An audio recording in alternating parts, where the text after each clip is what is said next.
Hello, and welcome to Tinkers Creek Watershed Partners training video on Minimum Control Measure 6, Good Housekeeping. My name is Matt Seifert. I'm the Watershed Coordinator with Tinkers Creek Watershed Partners, and today we're going to go through a quick training on some of the aspects of MCM 6 and some of the ways you can implement it into your own municipal workflow.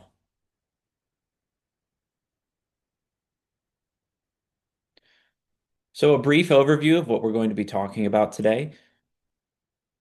We are going to give a brief introduction to Tinkers Creek Watershed Partners. I'll give you some general information on stormwater, an introduction to both MS4 and the Phase 2 program, some examples of good housekeeping, and then a quick review.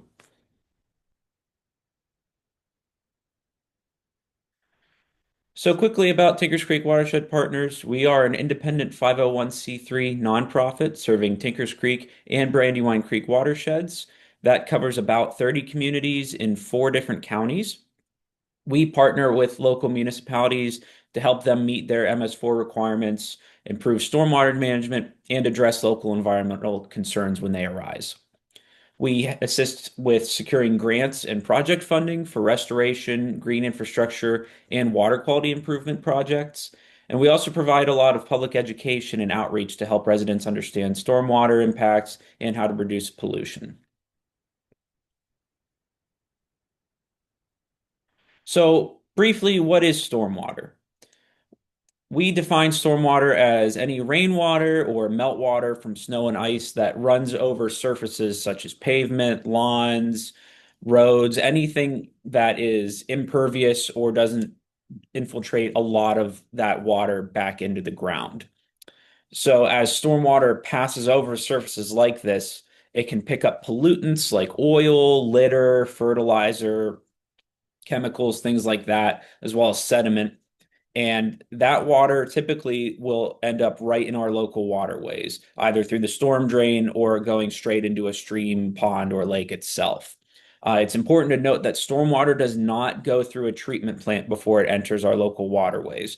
So something that you wash down the drain in your shower or sink at home does go to a water treatment plant before being discharged. Stormwater does not. So anything that goes into the stormwater will inevitably end up in the local waterways.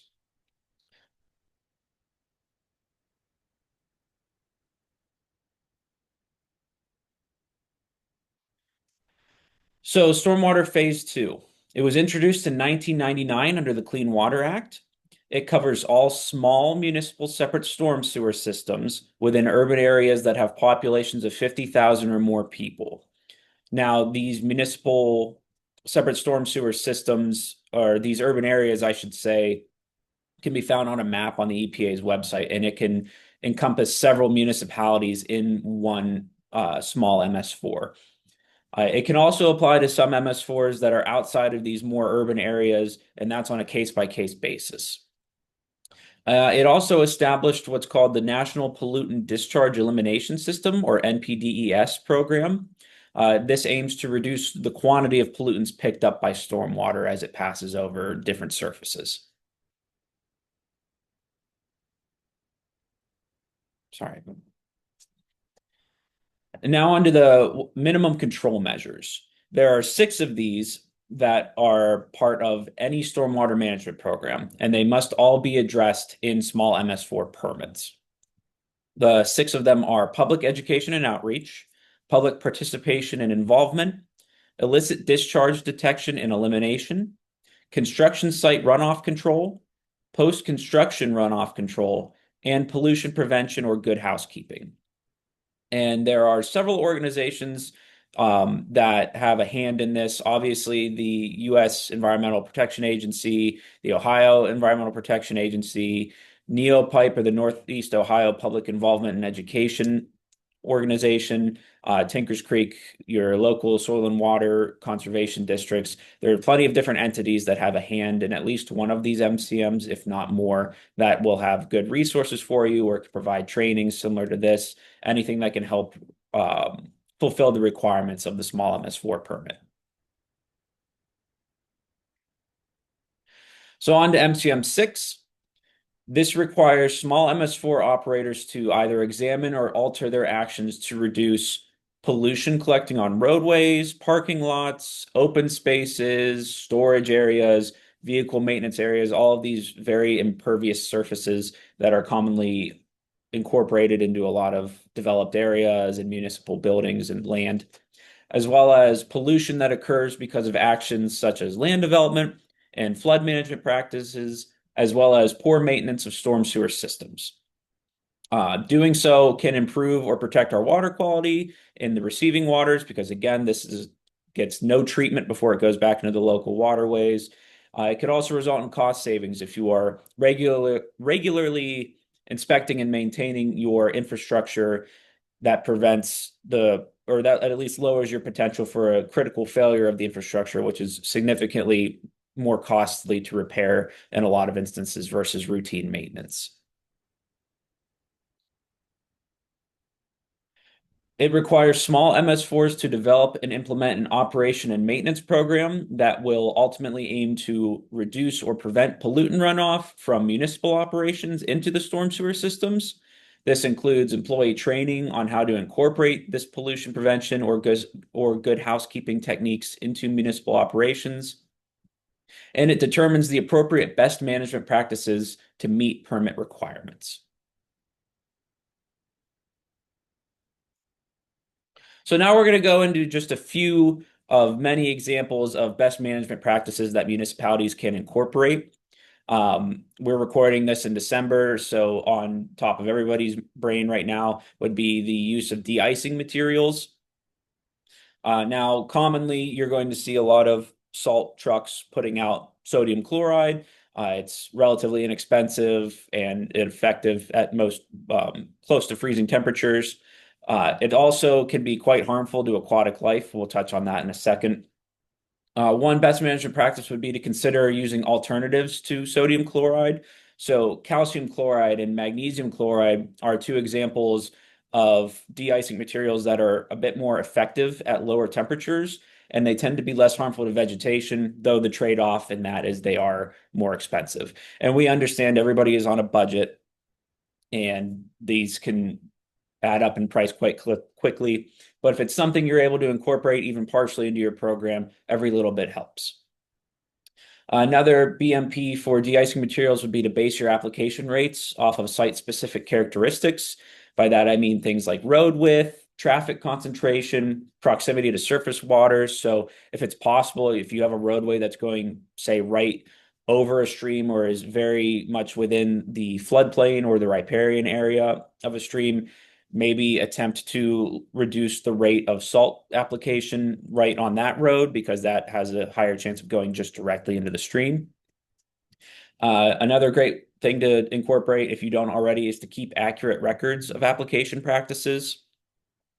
Once you have an idea of how much salt you're applying in a given season or storm, anything like that, once that's been quantified, you're then able to look at your application rates and whatnot, and it can help you to reduce your chances of over application and helps to create reduction goals over time.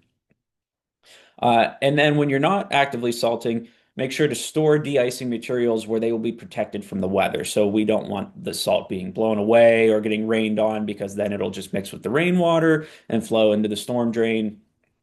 And then you're just losing product that you already spent money on that could have been applied during the next snowstorm. And when you hear a lot of the talk on environmental impacts of de-icing materials, especially in local systems around us, it's the aquatic insect community that's really getting impacted by these products rinsing in. They don't have a very high tolerance for salt. So when you are seeing a large influx of salt entering the streams, you're going to see a lot of insects start to die off, and these are often the base of the food chain in a lot of our aquatic systems. So without the insects, a lot of fish, birds, other animals are suddenly losing their source of food, and that's going to cascade up the food chain and cause problems for a bunch of different organisms. Um, Tinker's Creek in particular has a bit of a history of impairment, but looking at some of the fisheries data and water quality data we've collected over the few years, it actually appears to be quite on the upswing. We have fish returning that haven't been seen in a while. So our aquatic communities are doing pretty well. So it's imperative that we spread this information about the potential impacts of over application of road salt. Municipal landscaping, that's another very common practice. Some of the best management practices you can incorporate would be landscape design. So consider the drainage of the site where you are going to install plants. Your soil type is huge. Your local climate, so making sure the plants that you are putting into the ground will can handle our seasonality. Grouping plants by water requirement is great too. If you know you have a lot of plants that are in your design plan that maybe have higher water use requirements than others, grouping them all in one area means you can focus your watering efforts just on that bed compared to what you would do for some of the more drought tolerant species. Another great thing is plant native. Native plants require far less water. They don't need to be fertilized, and they really don't need to be mowed either. So this is very low effort green infrastructure or green landscaping that you can incorporate. They look just as aesthetically pleasing as a lot of what I call box store species, non-native plants, things like that. And they come with the added bonus of less work being invested into them over time. Minimizing fertilizer and pesticide use is really imperative too. Both of these can really impact water quality when picked up by stormwater. Fertilizer in particular can be a large problem because it tends to be very rich in phosphorus, which then leads to algal blooms and then can result in lower oxygen in local waterways and can cause a lot of issues. A lot of pesticides are specifically created to be used on land versus being used in an aquatic setting. So if you are using a land only pesticide nearby water that can cause problems. Also, look at the weather before you're going to apply either of those. If it's going to storm the next day, maybe it's not a great idea to throw some fertilizer or pesticide on your plants. It's likely just going to get rinsed away into the storm drain. And decreasing turf coverage is a really great best management practice.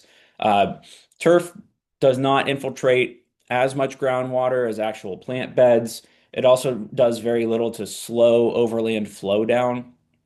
So the more actual plant beds or trees, things like that you have in a given landscape, the more of this stormwater allowing to actually infiltrate into the ground.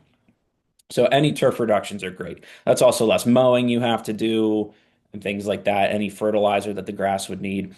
So the less turf, often the better when discussing replacing it with actual plant beds. Vehicle fueling. So a couple quick considerations for routine operation and maintenance practices that involve vehicle fueling. Make sure if you have above ground tanks that you're checking them for any signs of damage, corrosion, or leaking. Checking for spills or residue from past spills so you're aware if something went on or something happened, you can then work to clean it up if needed. Make sure if you don't have any of these to acquire some spill containment kits and make sure all the fuel valves are labeled clearly so there's no confusion, no accidental opening or closing of valves that weren't meant to be. Vehicle and equipment maintenance and washing. Try to perform maintenance and washing on non-permeable surfaces if possible. So not washing your trucks on gravel or turf grass, things like that, because that water is just immediately going to go and soak into the ground. Um, Impermeable surfaces are easier to clean and they prevent any absorption into soil. Perform your maintenance or washing near sanitary drains or designated wash areas. Make sure all of your drains are labeled too, so people know where the appropriate place to perform this maintenance or washing is. Cover your drains in the event of a spill. That way, again, nothing's going down into the storm system that you don't want in there. And make sure, just like with fueling, inspect your vehicles for any leaks and use drip pans when any of these leaks are found so you can contain the spill. That's less work you have to do to clean it up off the ground, and that prevents it from getting into somewhere we don't want it to be. Dumpsters and outdoor storage, it's another big one. Make sure your dumpsters or any other outdoor containers are covered or tarped when they're not in use. That way you don't have things like wind blowing stuff out of them, rain getting directly into them. Don't pour liquids into dumpsters. They'll just leak out. That's just an increased chance of them getting spilled at some point. And then, like any other oils or pollutants, things like that, they can just rinse right into the storm system. And try to avoid leaving portable containers or dumpsters outdoors for extended periods of time if possible. It just increases the chance of something getting out of them and going into these systems. And that's just, like I said, a few examples. There's quite a few BMPs that can be incorporated to satisfy the requirements of MCM 6. A quick review of what we just went over. Stormwater can cause flooding, pollution, and erosion when BMPs are not implemented. All small MS4s are required to implement BMPs to address pollutant discharge. Salt application, landscape maintenance, vehicle maintenance, and material storage are all common practices that municipalities have developed BMPs for, and there's good resources on how to create your own BMPs or incorporate them. And please make sure you document this training in your annual EPA report. You're going to want to include date, time, and all participating staff that attended this training. I'm not going to ask you for any questions because I'm pre-recording this. So if you do have questions, feel free to email Tinkers Creek Watershed Partners. Um, but other than that, I appreciate you listening in, and I hope you learned something today. Thank you very much.